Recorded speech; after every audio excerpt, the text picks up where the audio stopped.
Radio Paranormal. Welcome to Radio Paranormal.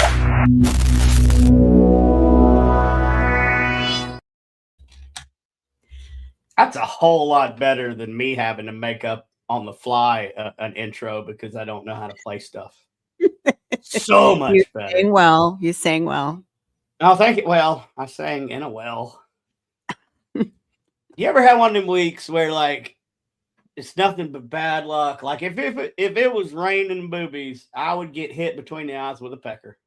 I mean, that's the kind of luck that has been happening here in the Appalachian Mountains. God almighty. So how are you down that way? Good, cold. Hence the fur right. tonight. Right? I think it is. What is it here? It's 25 degrees. Oh, Low of 11. Oh. Yeah. All right, let me see. I gotta look. Oh, Okay, we're at 40. I'm sorry, 39, but it feels like 36.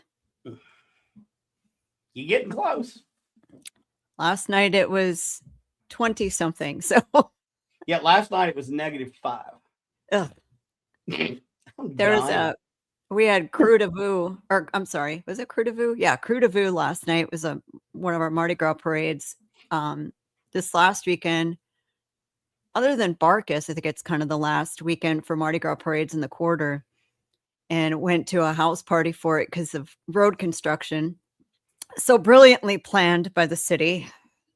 Anywho, they had to change the route, and then so it went right past most of the residential part of the quarter. So friends of ours had a party, and normally those parades are, I mean, that one, I bet you it's about an hour to watch it. Nope. Hey, Carol. It was about 10 minutes. People went out on the balcony and down on the street to watch it. I'm like, oh, I'm going to let it go. I'm not going to stand out there that long, and I'll come down and watch the end of it.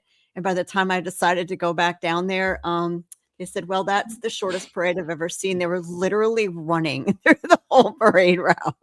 Poor things. Y'all ain't used to the cold.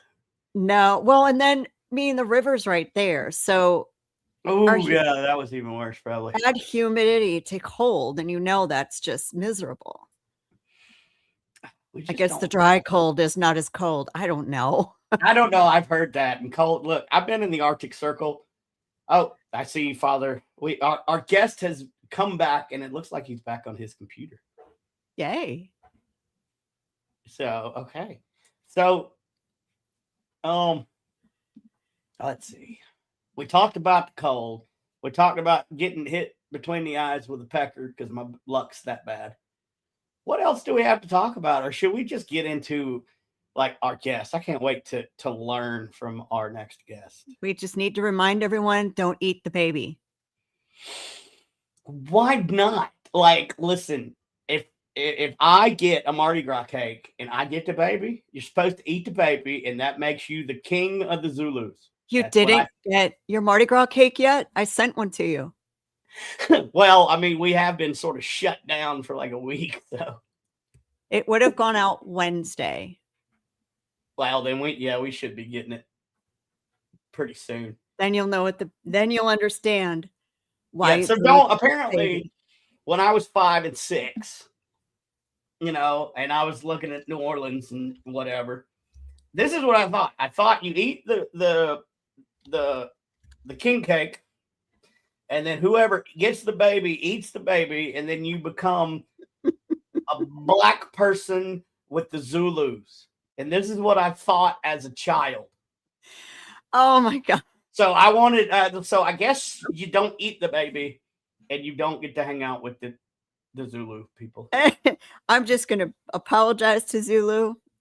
Also, because I've never seen their parade, and it's only because my ass ain't getting up that early. I mean, that's just how it is. Well, I don't blame you. They roll at 8 a.m., man, on Mardi Gras Day. Nope. Sorry. No, but they're kind of smart. They get it out of the way, and then they get to go party. Yeah. I mean, you can't blame them. But no, so the tradition is if you get the piece with the baby, you have to bring the next king cake. So So my whole childhood has been ruined ever since I started this Radio Paranormal. I'm So blasting your dreams. my dreams They're crushed. they're crushed. Tread softly, for you tread on my dreams. Oh, did you get your clip that voice? I have it, but I'm just gonna do it. I You're haven't gonna have to recorded it remember to yet. do But it. speaking of clip that, I think we're gonna have plenty of. Hey, let's just see what happens. Clip that. It's gonna be a new voice, y'all. So whenever we have some cool stuff, you're gonna hear one of us say, "Clip that." Oh, and in the comments, if you guys think something that was just said or done is cool, type Yep. clip that. Type and clip that. Yep. We'll, That's gonna be our new thing. Hashtag. Wait a minute. What am I saying? clip that. Clip that. Speaking Sounds of like the Sunday guy. I don't know. Sunday. That's what I used to do on my show, Shaman Sundays, when it was Did you? on. So, what are we talking about? Let's see. I don't even know what we're talking about, but I know who we're talking to. We're going to be talking to. There's some technical difficulties going on in the background, so we're letting him settle all that. But while he's doing that, let's talk about who it is. So, he's a sweetheart. Father Bob Bailey. Well, Father Robert Bailey, commonly known as Father Bob or the Paranormal Padre. I had the privilege of meeting him in San Francisco at a Paracon that he was at on a World War II battleship. So we got to investigate with him. But he's done some things. He is a native of Cranston, Rhode Island, and a retired Roman Catholic priest from Rhode Island. He has a degree in education and human development from Rhode Island College and attended Our Lady of Providence Seminary in Warwick, Rhode Island. And then their major seminary in Emmitsburg, Maryland, where he earned his master's degree in theology. And he was then ordained to the priesthood in 1993. He said he's had an interest in being in the paranormal since childhood, and he began to feel a calling to assist those working in the area of paranormal research with his priesthood. He felt the church and the Catholic faith could bring some of the old age wisdom and spiritual authority back to the table in the area of the demonic. And during our investigation on that battleship, during nautical nightmares, I got hit with the something. So Father Bob did a little work on me during that period. I don't know what it was, but it was a something, and I could not see. I could not focus. It was crazy pants. Well, and I can't wait to ask. That's got to be a professional term for what hit you. A little something. A little something. I guess there may be a lesser demon named something. So now he did develop a friendship with Ryan Buell, who was on Paranormal State. I used to watch that too. So he's had some experience with them. He's also worked, I believe, with the Warrens, but we'll ask him about that too. So I don't know if he's ready to come on, but Father Bob, are you there? I believe we're ready. So without further ado, we will bring on the Paranormal Padre, Father Bob Bailey. Click. There he is. Hello. How are you, sir? I'm doing well. Freezing, but well. I mean, that's all of us. It's all of us, I think. It's been crazy. So staying warm though, Father Bob, right? Absolutely. Sorry, I got sidetracked. I got quiet. Oh.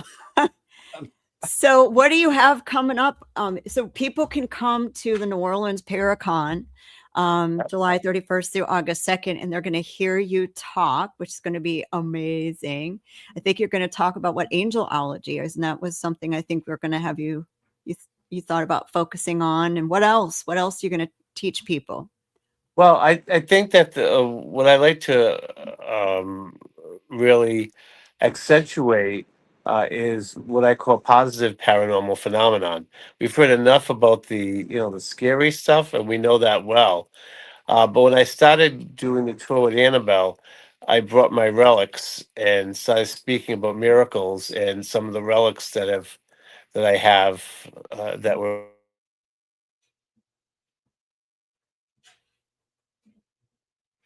Sounds like try it out. And they were, and they were very interested. It was amazing, beyond my expectations. So I said, there's a need for this, and people felt very protected. They felt a warmth when they came over to the table with the relics, and so it's something that you don't hear spoken of much, and so it's something I'd like to really put out there and teach. Right. I have a question. So I asked this question to Johnny Zaffis, and he gave me a pretty good answer. But so I'm going to ask you the same question. So we know that through infestation and all the other ways, a demonic presence can and sometimes will possess a human. Now, I want to ask the same question, but about angels. Can they possess a human? Do you think, like, for whatever reason God would have them do it, but do you think they have the ability to take over a human even momentarily?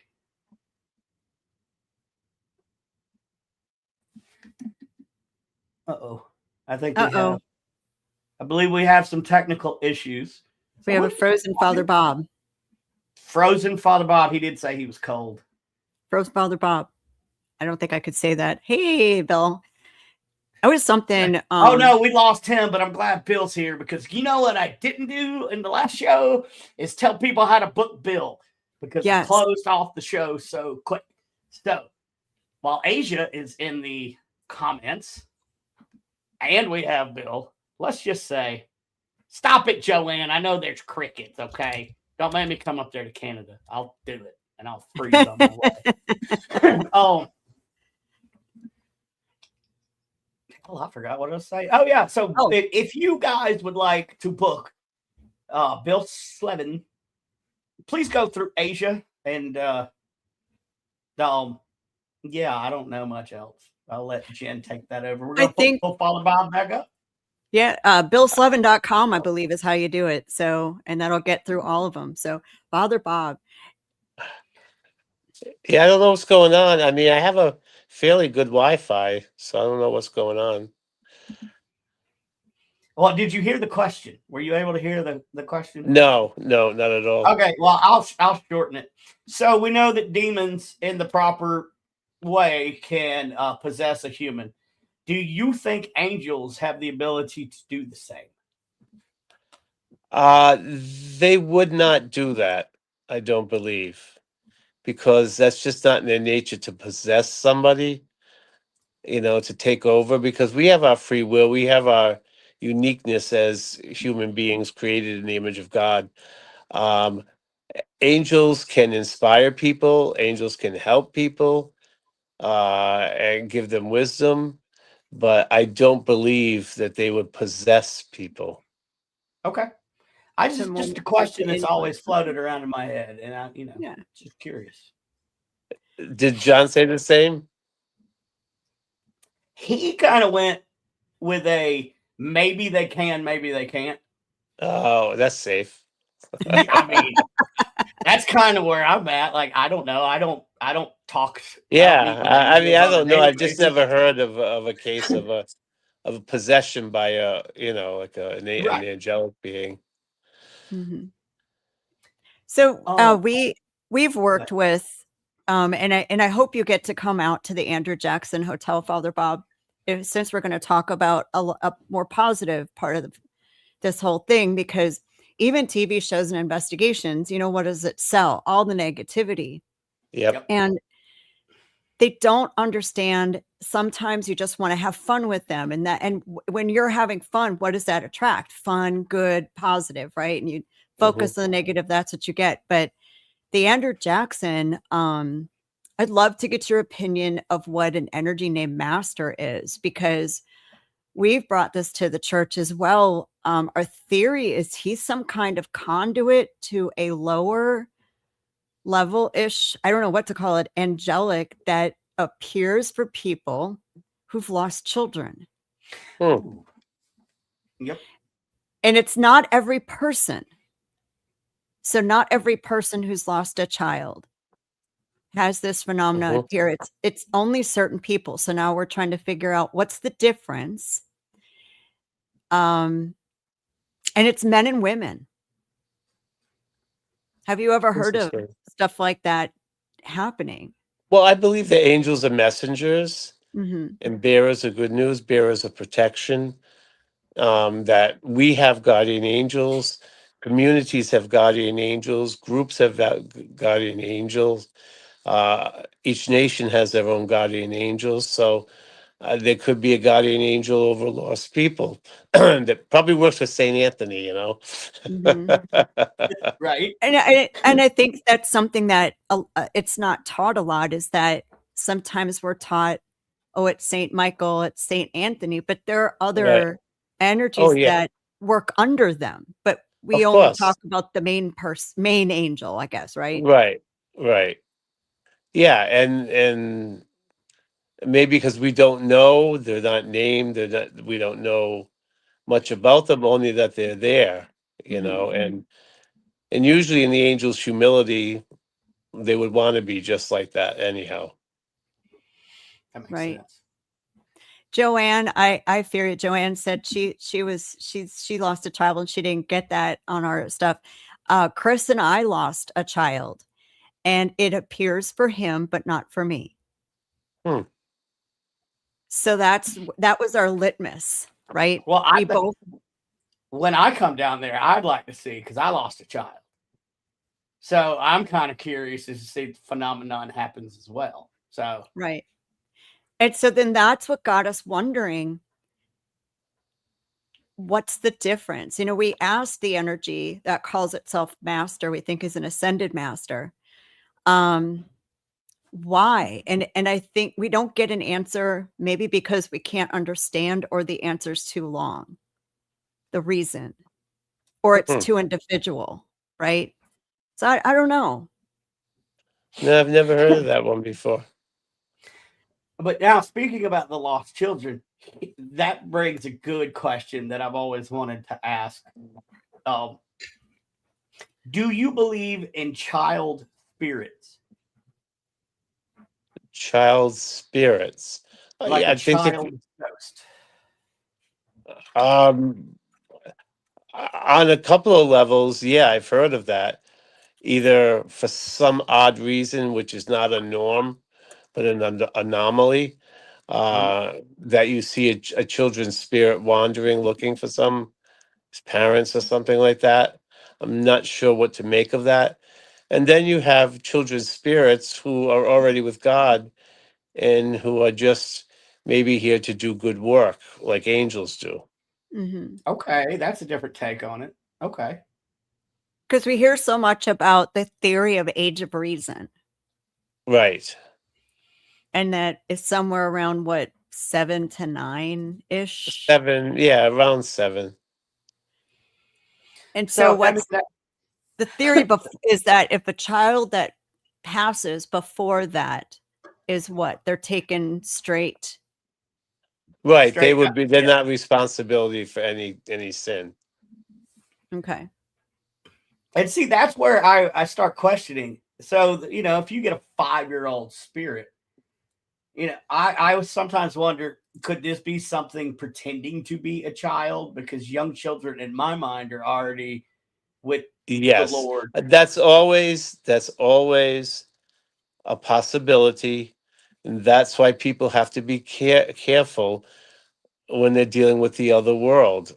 There's a fascination with the other side, but there's so many facets to it, and so many caveats, and so many dangers that could be there. Um, Right. for instance, the famous thing is uh, the Annabelle doll. Now, the Annabelle doll, a psychic said it was the spirit of this girl named Annabelle. It was not true. The thing was not a human spirit, it was a demonic spirit. Right. Mhm. So, okay, you know, masking itself as something benign in the beginning. Got you. So Okay. those with abilities too, advice from you for them when they get information like that? Are we not interpreting correctly? Are we listening to the wrong? Are we not educated? Are we, where You do mean on that thing? On that? well, I yeah, think it's a good example to see that psychics are not omniscient. They're right. not the end all. They receive messages, but they are human beings, and they can be tricked also. Hmm. And so you gotta be careful in the realm of deity. And I think sometimes pride gets in there, where not everybody, like I know, I can tell everything, and it's like, no, because you're not. You have no. You're nowhere near the intelligence, the omniscience, and the strength and the power of a fallen angel. And I think that's what we have to be, and that's why there's and that's why we have caveats in our Christian religion about conjuring, about going after things and pulling down people that other people want to see and hear from. There's danger there, real danger. Hmm. And human beings are no match to angelic beings. Right. 100%. I had a guy on our ghost hunt the other night who said, I bought a doll off of eBay that said the person selling it said it was possessed by a demonic energy. Uh, And so my first question was, why do you want that? yeah, I mean, yeah. and you see that so It's I a think fascination that's unhealthy, oh yeah, Correct. I like to maybe say that. the I like least. that.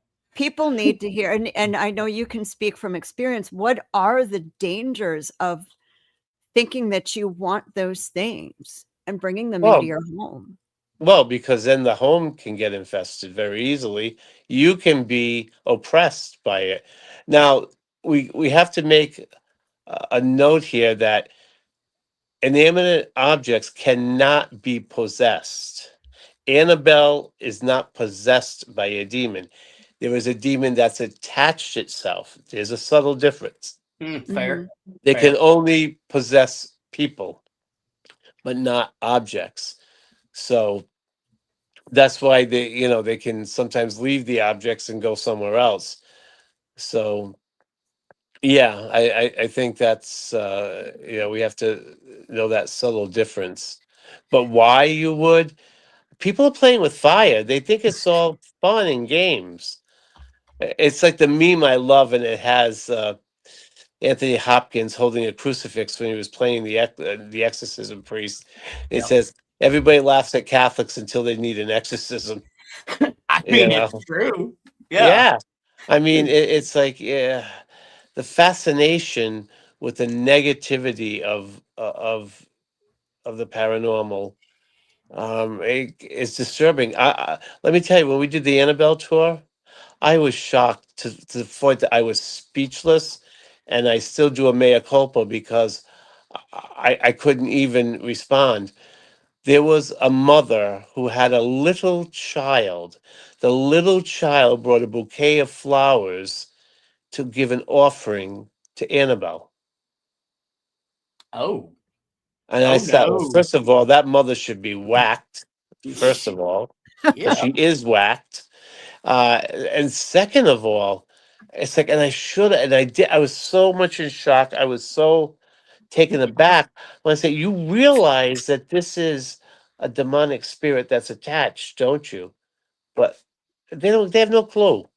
They have no clue. Good versus evil, because they haven't been brought up. People have been walking Right. away from true faith and true religion, and so they don't know the difference, and they think they can play with this stuff, and they think they can summon and everything, and nothing will happen. Maybe Well, nothing will happen, but maybe something will. And do you want to take that chance? yeah. And then the next question is, and then what are you going to do? Right. Right. You're gonna call the Catholic Church. Right. Right. Yeah. Yeah, this or kid, the, when you I know, asked him, or whatever church, you yeah. know. But and I'll tell you, Yeah. let me say this, and people don't realize it. The devil is sexy. Sin is Of sexy. course. Like, I mean, he was described as the most beautiful angel of them all. Hmm. Yeah, the And morning star. Yep. right. So, like, of course, people are going to flock to that. I Yep. say it like, so if Jesus came back, he would probably be in flip flops and chilling. But if the devil came back, which he is back, and he's walking the earth, he's in a 3-piece suit, looking fine, driving that nice car that, you Yep. know, that everybody wants. Yep. So, I mean, I get why people want, you know, they're drawn to it. But I think we would be remiss if we didn't talk about, so demons don't just jump in you and possess you from the beginning. There's No. several stages, if I'm correct, right? Well, there are stages, but there's also and even if there's no rhyme or reason how it can happen, but somehow at some point you have to let it in by something, by some means that you've let it in. And so, like, for a believer, if they're solid in their faith and they're growing in virtue and they're growing in daily prayer and scripture, they don't have to worry about that, but if you invite it in, through occult practices, through, whatever, through evil, through, uh, things like that, from welcoming evil into your life, it can happen. It can happen. Um, and You if know, people don't, if people, most people now, I dare say, don't know how to protect themselves. And uh, you walk into a place that's inhabited by evil, you have to have your guard up, or else you're going to be Hmm. attacked. So, True. but you're right. Some of the stages, first there's an obsession, then there's an oppression, and yep. then if that keeps growing, then it can go into a possession. But it doesn't have to go that way. It can go just by opening up to something. Mm. There were some people that have been on TV who've been famously known saying, "Come into me, come into me." I said, "You are nothing but a horse's you know what. Is this what Right. you're teaching people?" You know, you wonder why your life is screwed up. It's this isn't a game. You know, Yeah. And and that's kind of why I'm glad that the New Orleans Paracon is going to be more focused on learning and teaching, and yep, because that's missing. And a lot of the people that are brand new to investigating, I mean, you know, they look at people like Zach Bagans, 27 years on TV, he's doing something right, but uh, I know there's something in the entertainment world he's doing great. all right, that Yeah, I'll agree with. yeah. I mean, it's entertaining, but people see how he and others, it's not just him, interact. And you know, he's got a museum. There's haunted object museums, and you know, and I think it's placed there by the evil to entice. Yeah, I mean, like, I understand why the Warrens did it, but they had such a, they were pioneers in this whole thing. Right. They knew what the heck they were doing. They were grounded in their faith. Yep. These other people that are collecting stuff, they don't know the heel from their heel, whatever, A hole in the about ground. that, about Yeah. that, and it's like, why are you keeping it? Are you trying to be like them? But do you have the faith to be able to shield from this? Is not a, I talk to any true exorcist. I'm talking about a real exorcist. And they will tell you every time they encounter evil, they lose a piece of themselves. They're affected, their lives, they're mocked for life by the other side, Yeah. and this is what they've experienced. He's Mm, showman, you know. And I think it would do a better service to people. And I think Zach would still get ratings if he would actually show what he has to go through in the Mhm. background to get rid of all the stuff that happens well, to him when he does what he does. there's a show. There's a show that takes 28 days to film one episode. I believe Bill Hmm. Slevin was the one that brought that up. Yeah. And a lot of the new people, they don't know that 90% of paranormal investigating is boredom, and it's 10% Oh yeah, holy crap. right. So, but I mean, Yep. what a piece of advice would you give to somebody just coming into the paranormal field? Well, first of all, if you're going into the paranormal field, you're going into above the normal. You're going into dealing with a spiritual realm. You need to be grounded. I don't understand how a person who has no faith could enter into this, because you know what, you're going to get clobbered, or they're not going to the spirit world is not going to take you seriously. um One of the two things are going to happen. So when people were going into this field originally, it was to help people.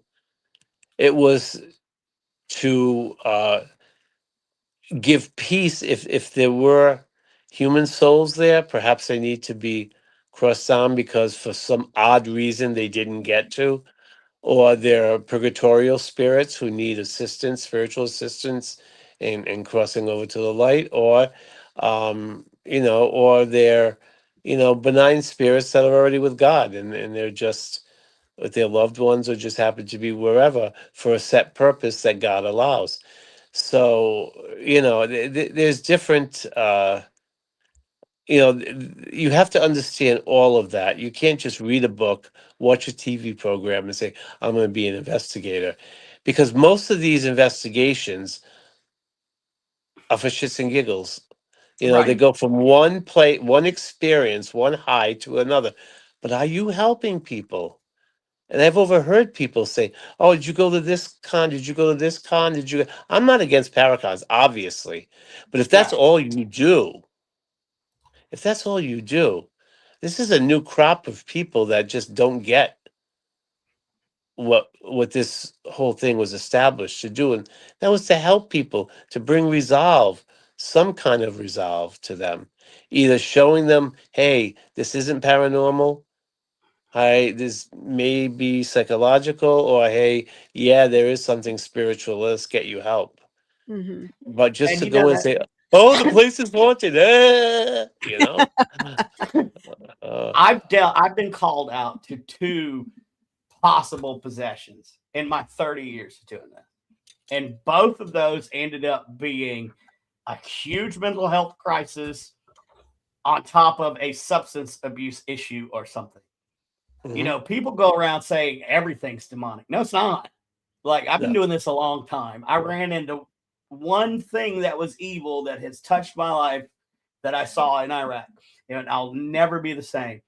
But as far mhm, as, going to possession or yeah, whatever, I mean, a lot of times it's mental health, and I don't tread lightly on talking about mental health because it has become kind of mainstream to identify yourself by your mental health issue, yeah, yeah. and Yeah. it's very dangerous.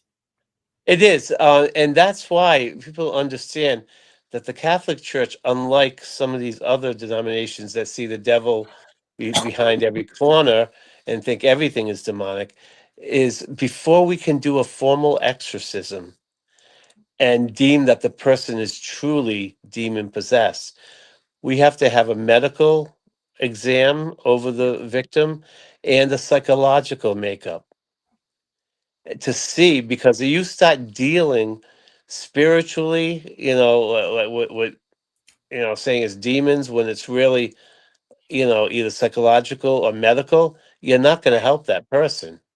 You're Mm-mm. not doing a service to them. So, and then sometimes Come on, Father Bob. Come back. Come so back. you need to do a two-pronged. He said, "Oh, you Oh, we lost is you there a for a problem?" second. Well, we lost you for a second, but then Oh, we got you back. yeah. We got you back. Okay. Sometimes it's a two-pronged thing, psychological and spiritual, and you need to deal with both of those to make the person whole again. Mm-hmm. So it's all a part of discernment. And I like what you said about like 28 days and all of that. I mean, because what the paranormal shows did, they have what, an hour Right. to Right. talk about all of this, so they have to capsulize all for a show, but that's not reality. Right. Right. People need to know that's a basis. When I was on Paranormal State, they were there for a couple of weeks sometimes, you know That and they was had to like Right. one fit of it my into a favorite shows 50. ever. And Mine I too, got to before I was even on it. Yeah, that was I got mine. to meet Ryan a couple of years ago down at a boutique event that he was putting on here in South Carolina, and Ah, it's the first time I'd ever gotten to talk to him. And we share some of the same battles, me and Ryan, in our mhm. past. So we got to talk about that. And I'll tell you what, really, really like Ryan Buell. Well, yeah, he's a dear friend. Yeah. He's a Yeah. dear friend. And who of us hasn't made mistakes?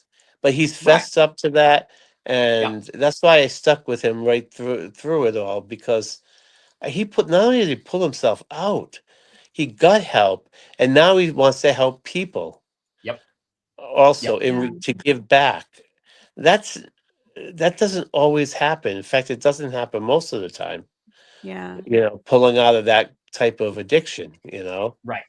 And so yeah, no, I agree. In fact, I'll be doing an event with him in Gettysburg in March. Okay. Oh, nice. So Nice. yeah. But well, let's talk. How about we take a quick commercial break, quote unquote, and let's hawk this Paracon thing. I'll put up the pictures, and let's talk about how accessible this Paracon is going to be once I figure out what I'm doing on the producer side. So, I've got a video too we can share. hey, let's do the video. Let's do the video real quick. Entire screen with sound. I will figure it out. Share. Yeah, this is sort of. You got to be smart. Technology's good until it goes wrong. All right. You ready? Yep. Are we ready? Go. We're ready. Here we go. Let's see. In the quarter, can you hear that sound? Every old floorboard talking from the ground. New Orleans, Paracon, we're calling you in. From the river to the rooftop, let the story begin. Oh yeah.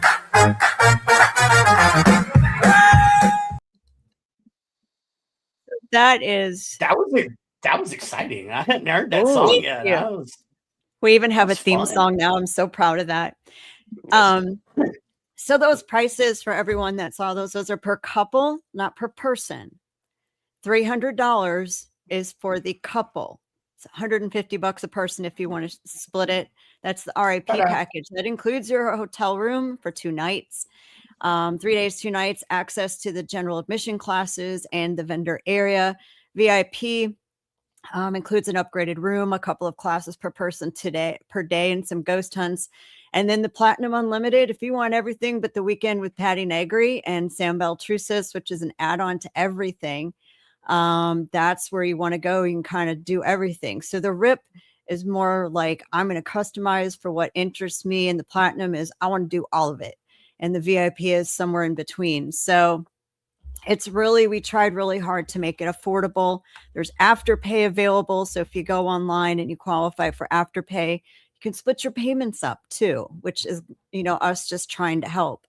Sometimes I know a lot of Paracons, they say all proceeds go to X charity. We didn't want to do that. They're going to be charities there that if you want to donate to, you have the opportunity to do it, where you don't have to be forced that your money goes to X, Y, or Z.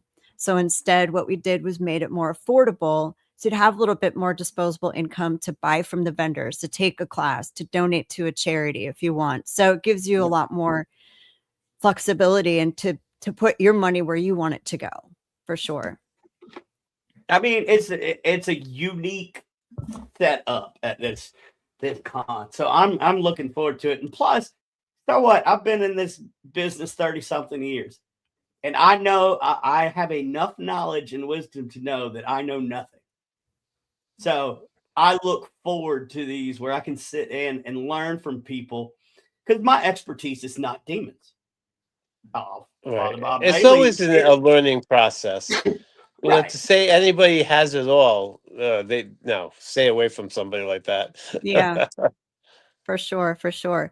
Hey, So, all Greg. right, Father Bob. Hey, Greg.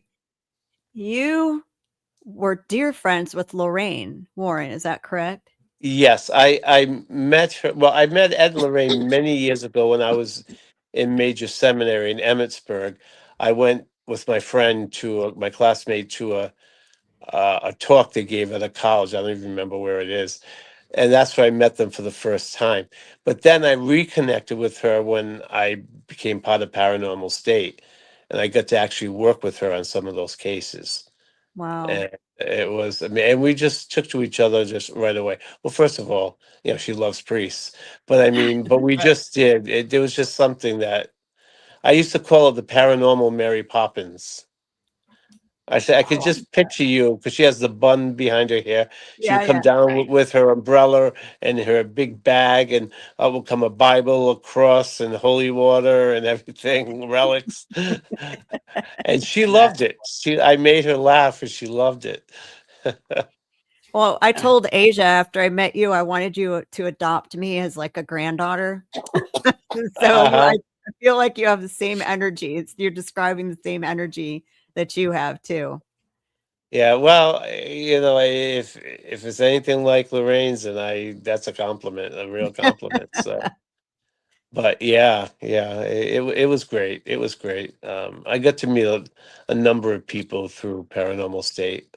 Um, Yeah, she was on it a few times, wasn't she? yep, oh, she was on it a number of times, a number of like a lot. seasons. Yeah, Yep. I thought so. I thought when they had yeah. encountered a few things, Ryan would bring her on. But Oh there yeah, were a lot of people that got their start in that show too. yeah. I mean, Chip Coffey was on with me. Michelle Belanger Yep. was on. You know. So it was just great. It was just great working with them. Yeah. Because I think they were one of I liked them because he was very analytical, methodical about how you guys approach those cases. It wasn't just, sorry guys, dude, you know what I mean? It Yeah. wasn't about that.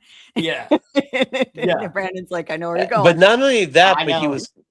he was client oriented Yeah. and resolve oriented. He just didn't leave you, okay, yeah, your house is haunted or your house has a possible infestation of the demonic. And okay, see ya. No, they showed the resolve, Yeah. Right.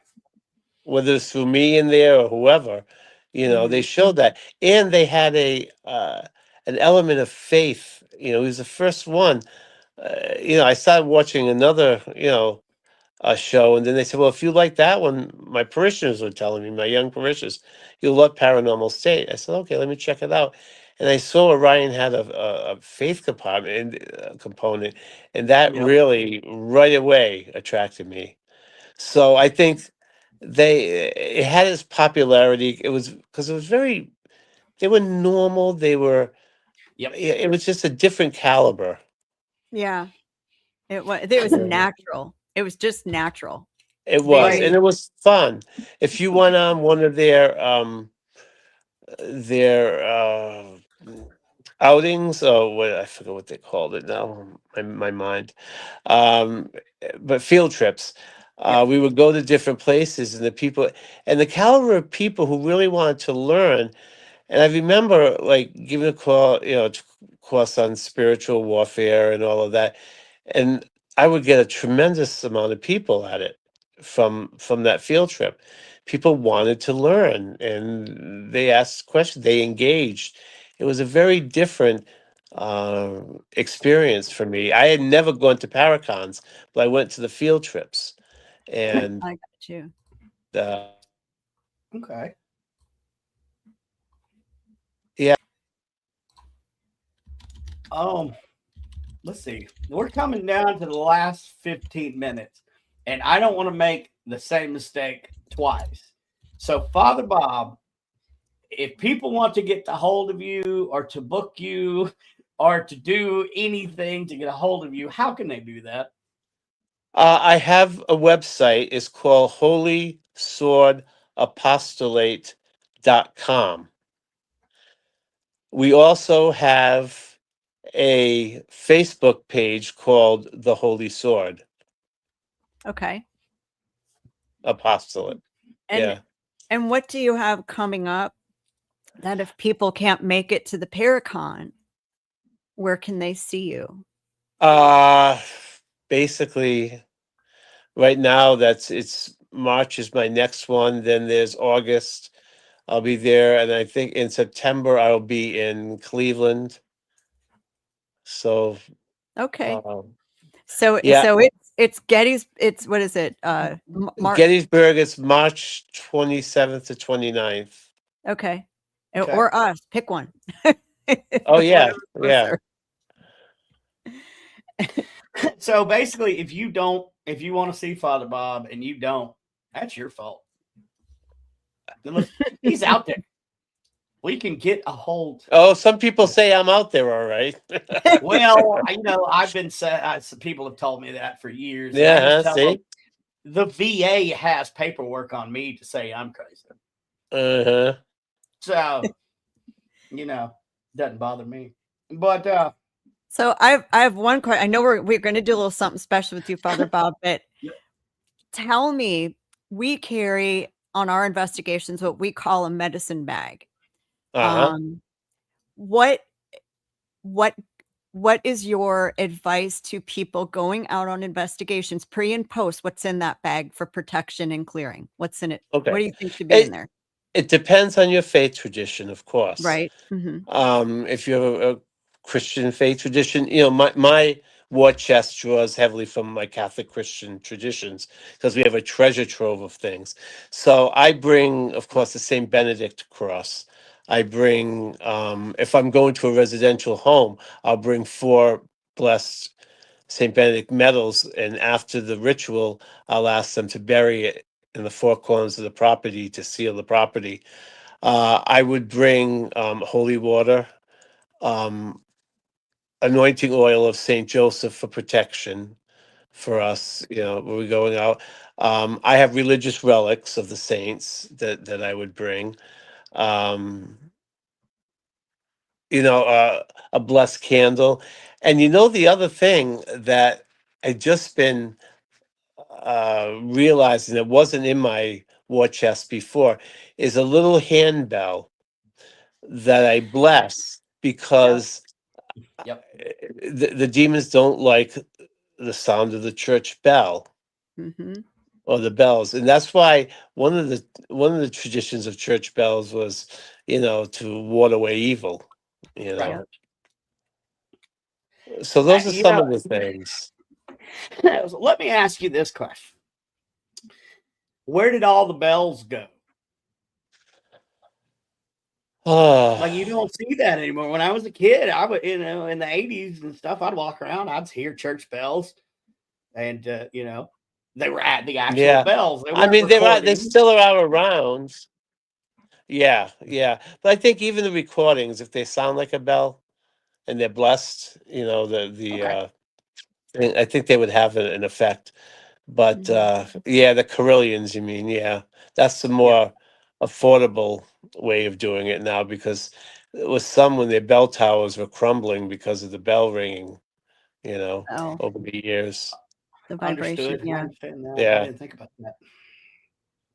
Well, that's a better answer than I had. I went down some conspiracy theory and I said the government took all the bells. I don't know, but that was much more. That was much simpler. Oh, let me tell you, though. Let me tell you, there are some places where the Catholic churches have bells. People in the neighborhood have sued and brought things trying to stop the churches from ringing the bells because it disturbs them.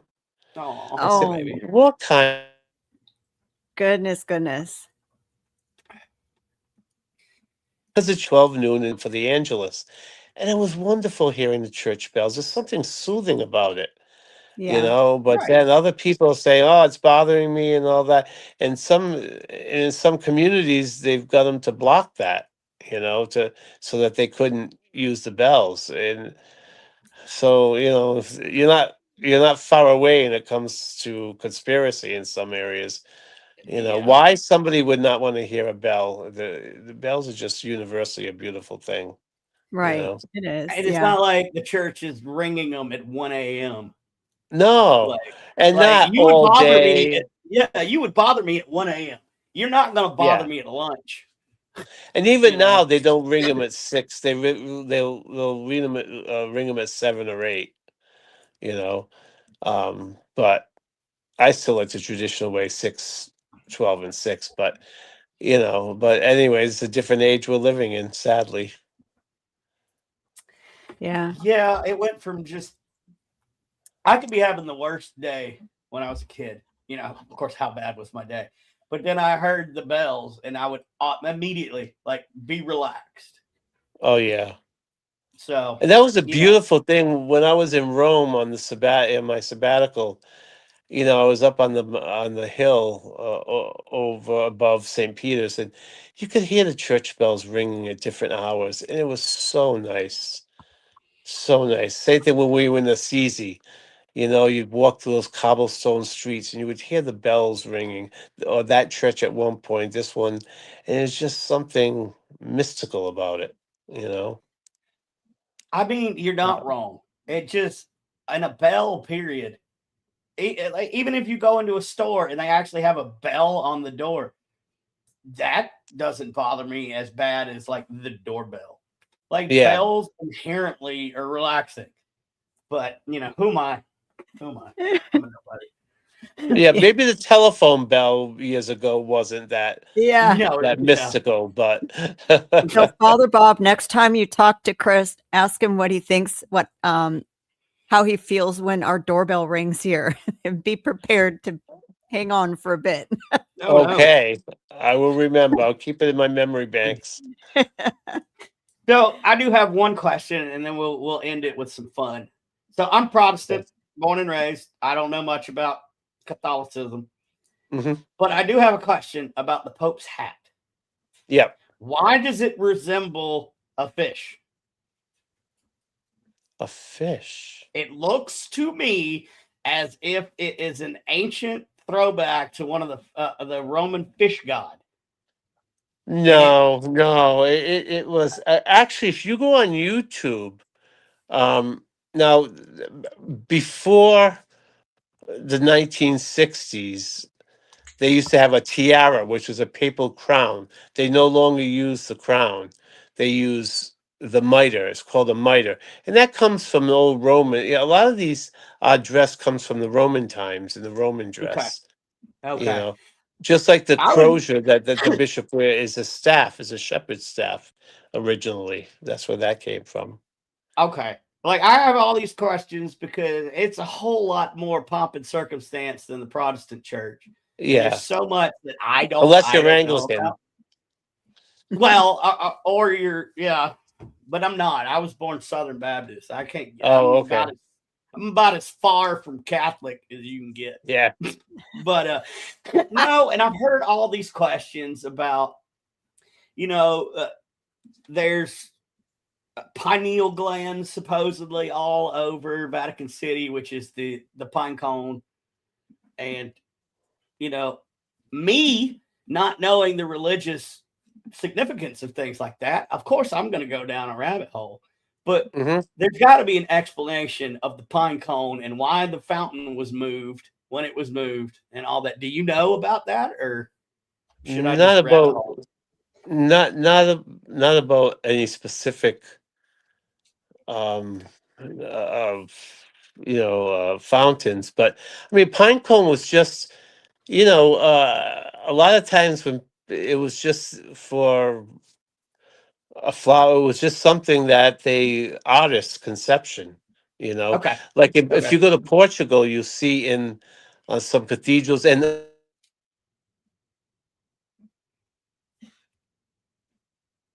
the Portuguese explorers, when they came back, they would have all these exotic uh, fruits and stuff, and they would end up in the architecture just Okay. because it's new.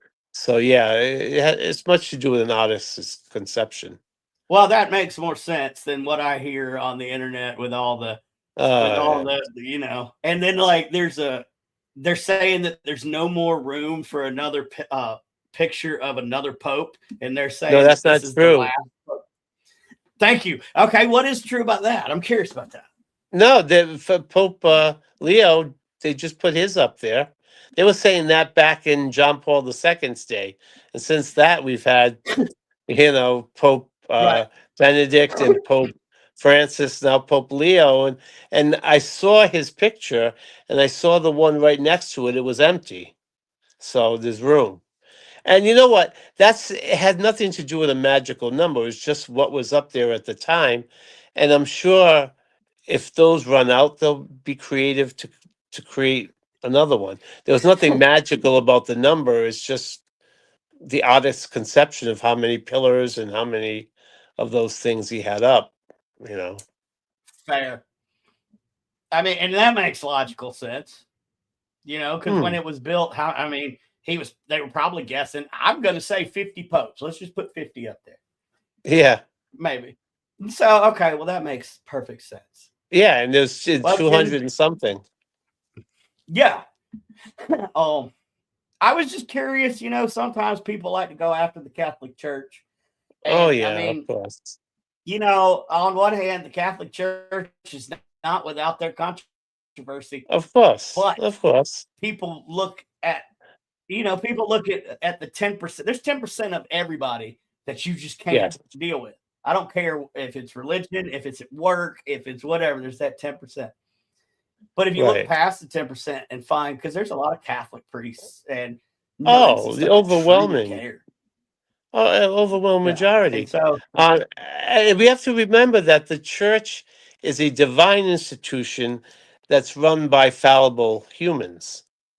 So the fallible humanity, yes, can, is imperfect, but the institution itself, created by Christ, is divine. Mm-hmm. And that was the safeguard that even through the most corrupt times, it's still standing, I can't argue with that. I mean, it's because he still said here. the gates of hell shall never prevail against it. It's true. You have changed some of the ways that I have viewed Vatican City and the Catholicism, because there's just so much to look at, and I can interpret what I'm seeing however the hell I want to interpret it, because it's free will. But to actually know somebody that's been there and talk to you about what you think it is, it brings a whole different perspective. And I think that's what people are missing. Oh, dialogue helps. Dialogue is key. I agree. So, Jen, you want to ask one of your funny questions so we can take it out on a funny light note? I'm afraid. You should be, Father Bob. You should be. Father Bob. I might take it easy on you, though. No, we will. All right. So, Father Bob, which one should I ask? If you were going to be featured in an animated film, what animal would you be animated into and why? Oh, that's a good one. I think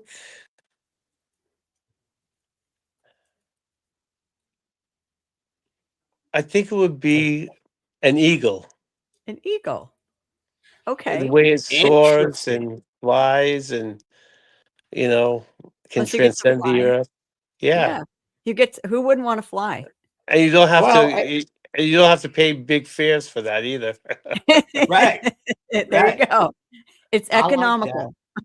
Okay, so I'm gonna sort of mesh together two different would you rathers to make it a Padre friendly one. So would you rather every time you got up to do a sermon you farted the entire time, Or the only way that you can get sustenance is you have to lick somebody's eyebrows off their head every 24 hours.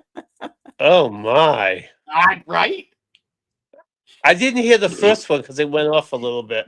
Okay, so the first one is whenever you're up doing your sermons, you fart Yeah. the entire time. Okay. Or you have to get your sustenance by licking people's eyebrows off their head every 24 hours. Oh, I'd rather fart. Thank you. Thank you. Jet power. Okay. Yes. That power power.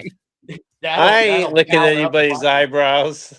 I'm just saying, like, I don't know where we came up with the licking of the eyebrows, but Jen came out with that one last episode, and it caught me sideways. So, oh, that's scary. I'm just saying, Father Bob, thank you so much for taking the time to come out and put up with my foolish questions or my ignorant questions. But I mean, I think you've taught fart for $200. Thank you, Jay. That's right. Yeah. And then, of course, Greg Koss is saying, Brandon, what is Brandon doing? I do what I want. But thank you for your knowledge, for your insight, and thank you for being the type of person who actually cares about humanity. You're welcome. Thank you. That's few. That's actually truly few and far between. And I've done over 400 interviews, and just the energy from you is just pure and relaxing, and it has made this interview like really fun. I was not afraid to ask ignorant questions because you're not very judgmental, and there's not a lot of people of the cloth that are not very judgmental, at least that I know. Try not to be, because I don't want to be judged. Fair. So one last thing, let's recount. Father Bob, you can see him with Ryan Buell in March in Gettysburg. What were the dates again for that? 27th to 29th. And why don't you do both? And then you come see him at the New Orleans Paracon, the first ever in the French Quarter, and come hang out with us. I think that would be fun. Yeah, it'll be very warm. I'm bringing my white clerical shirt, not my black one. There We you promise to keep you in as much air conditioning as possible. I'll hold you to that. Just have ice water around me all the time. We will. No problem. Well, it's New Orleans. You should probably have sweet tea. Iced sweet tea. Oh, sweet tea or hurricanes. Yeah, I was going to say there's frozen hurricanes. Just saying. We'll get you some hurricane. Actually, right below the hotel, there is. O'Brien's.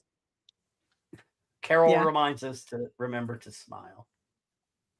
She's so sweet. We usually end the show in like a weird way, Father Bob, so I don't want you to get freaked out.